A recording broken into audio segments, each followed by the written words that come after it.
Number 36. If the charge on the capacitor is increased by 2 coulomb, the energy stored in the capacitor increases by 21%. Find the original charge on the capacitor. Now let us imagine initial charge is Q. Therefore, initial energy stored is Q square by 2C, that is U1. ഇനി final energy എவ்வளോ ആയിരിക്കും? Charge increases by 2 coulomb. The final charge will be Q plus 2 the whole square by 2C, that is U2. But it is given that total energy increases by 21%. Therefore initial energy 100 ആയിരുന്നാൽ അത് 121 ആകും. Therefore U2 can be written as 121 by 100 into U1. Therefore if you take the ratio U1 by U2 ratio എടുക്കുമ്പോൾ U2 by U1 ratio എടുക്കുമ്പോൾ ഈ U1 കട്ടാകും. You are getting 121 by 100, that is equal to Q plus 2 whole square by Q square. U2 by U1 എടുക്കുമ്പോൾ ഈ 2C കട്ടായി ഇപ്പോൾ ഇതാ വരും. ഇനി രണ്ടെടുത്ത് റൂട്ട് എടുത്താൽ 11 by 10 വരും. ഇത് Q plus 2 by Q വരും. Cross multiplying we will get Q is equal to 20 coulomb. Initial charge on the capacitor will be 20 coulomb.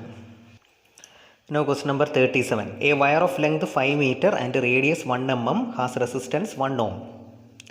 What length of the wire of the same material at the same temperature and radius 2 mm will also have resistance of 1 ohm. Actually ഇങ്ങനെ നമ്മൾ material remain same and temperature remain same. Therefore rho coefficient of resistivity അല്ലെങ്കിൽ ആ resistivity will remain same. Therefore initial കേസിൽ വയറിൻ്റെ length L and area of cross section I am taking as A and initial resistance I can write as R1 equal to rho into L1 by A1. L1 is the initial length, A1 is the initial area of cross section. From that rho resistivity of the material is R1 A1 by L1 എന്ന് എഴുതാം. ഇനി second കേസിൽ R2 rho L2 by A2. In the റോയ്ക്ക് ബദലായിട്ട് I will give R1 A1 L1 into L2 by A2. Therefore we will get R2 equal to R1 into A1 by A2 into L2 by L1. Here A1 by A2 represents ratio of area of cross sections. Our ratio of area is proportional to radius square in the ratio ക്ക് proportional ആയിരിക്കും. അല്ലെങ്കിൽ radius അല്ലെങ്കിൽ diameter, because pi r square ആണ് area.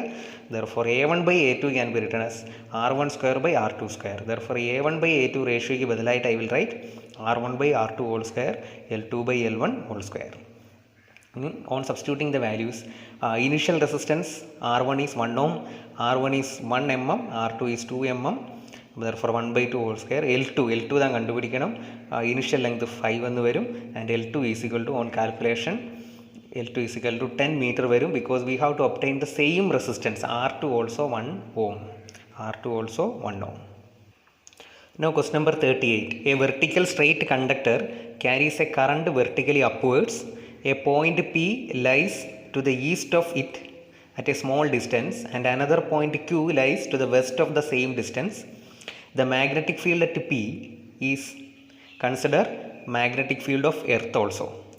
Actually ഒരു vertical conductor നിൽക്കുമ്പോൾ അതിൻ്റെ right side എന്ന് ചൊല്ലുന്നതാണ് ഈസ്റ്റ്. സപ്പോസ് സ്റ്റാൻഡേർഡ് ആയിട്ട് if you are facing towards north right side എന്ത് വരും? ഈസ്റ്റ് വരും. ലെഫ്റ്റ് സൈഡ് വെസ്റ്റും വരും. അപ്പോൾ റൈറ്റ് സൈഡിലെ പോയിൻ്റാണ് P, ലെഫ്റ്റ് സൈഡിലെ പോയിൻ്റാണ് Q. ഓക്കെ, അപ്പോൾ actually we know that according to Ampere's rule ഈ സർക്കുലർ റിംഗ് മാതിരി ആയിരിക്കും magnetic field. Therefore this is the conductor, current is upwards. അപ്പോൾ ഈ പോയിന്റിൽ into the plane it is going towards north വരും. ഈ സൈഡിൽ ഇതിൻ്റെ ലെഫ്റ്റ് സൈഡിൽ out of the plane coming towards south ആയിരിക്കും ആ വയർ ക്രിയേറ്റ് പണ്ടുന്ന magnetic field. But in the question they are saying you how to consider earth's magnetic field also. അപ്പോൾ എർത്തിൻ്റെ magnetic field എപ്പോഴും ഫ്രം സൗത്ത് ടു നോർത്താണ്. അപ്പോൾ ഈ പോയിന്റിൽ എപ്പോഴും towards north വരും BH, horizontal component of earth's magnetic field. ഈ സൈഡിൽ BHും എപ്പോഴും നോർത്തിലേക്ക് തന്നെ വരും. അപ്പോൾ ഇവിടുത്തെ ടോട്ടൽ ഫീൽഡ് ഇവിടെ BH and B are in the same direction. ഈ പോയിന്റിൽ Qയിൽ BHും Bയും opposite ഡയറക്ഷനിലാണ്.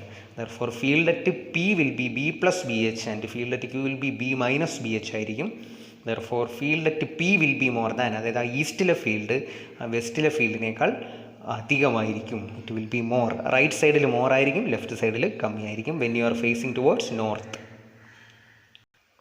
Now question number 44. In a common base amplifier, the phase difference between the input signal voltage and output voltage. Common base amplifier ഇൻപുട്ടും ഔട്ട്പുട്ടും zero phase difference ആണ്. Common emitter amplifier ആകുമ്പോൾ pi phase difference. Remember that theory.